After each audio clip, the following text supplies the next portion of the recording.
কি মারলে আমাদেরকে দেখা যায়। রাসূল সাল্লাল্লাহু আলাইহি ওয়াসাল্লাম পথে মরুভূমির মাঝখানে সেনাবাহিনীকে থামিয়ে আল্লাহর হাবিব সাল্লাল্লাহু আলাইহি ওয়াসাল্লাম বিশ্রামের ঘোষণা দিলেন যে তোমরা একটু বিশ্রাম নাও। তো উনি একটা গাছের নিচে বিশ্রামের জন্য গেলেন এবং সেখানে গাছের ডালে ওনার তলোয়ারটা ঝুলিয়ে রাখলেন, ঝুলিয়ে বিশ্রাম নিতে লাগলেন, ঘুমিয়ে পড়লেন। হঠাৎ এক বেদুইন এসে রাসূল সাল্লাল্লাহু আলাইহি ওয়াসাল্লামের এই কোষবদ্ধ তলোয়ারটা কোষমুক্ত করে এরকম হাতে নিল। রাসূল সাল্লাল্লাহু আলাইহি ওয়াসাল্লাম ঘুম থেকে জেগে উঠলেন। এবার বেদুইন বলতে আরম্ভ করলো, এই মুহাম্মদ, তোমাকে এবার কে বাঁচাবে বলো, এই তো আমার হাতে তলোয়ার। সাথে সাথেই আল্লাহর হাবিব সাল্লাল্লাহু আলাইহি ওয়াসাল্লাম উনি উত্তরে বললেন আল্লাহ।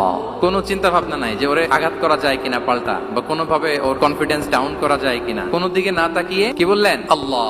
সব সময় তিনি আল্লাহ কেন্দ্রিক ছিলেন। গায়ে সাউরে যখন আল্লাহ রাসূল সাল্লাল্লাহু আলাইহি ওয়াসাল্লাম এবং আবু বকর রাদিয়াল্লাহু তাআলা আনহু ওনারা আশ্রয় নিয়েছিলেন রাত্রিবেলায়, কুরাইশরা যখন খুঁজতেছিল, আবু বকর রাদিয়াল্লাহু তাআলা আনহু বলেন যে কুরাইশদের পা দেখা যাচ্ছে, ওরা যে হেঁটে যাচ্ছে, একটু উকি মারলে আমাদেরকে দেখা যায়। রাসূল সাল্লাল্লাহু আলাইহি ওয়াসাল্লাম আবু বকর রাদিয়াল্লাহু তাআলা আনহুকে বলেন যে আবু বকর, চিন্তা করো না, লা তাহসান ইন্নাল্লাহা মা'ানা। আবু বকর, চিন্তা করো না, আল্লাহ আমাদের সাথে আছেন। সুবহানাল্লাহ।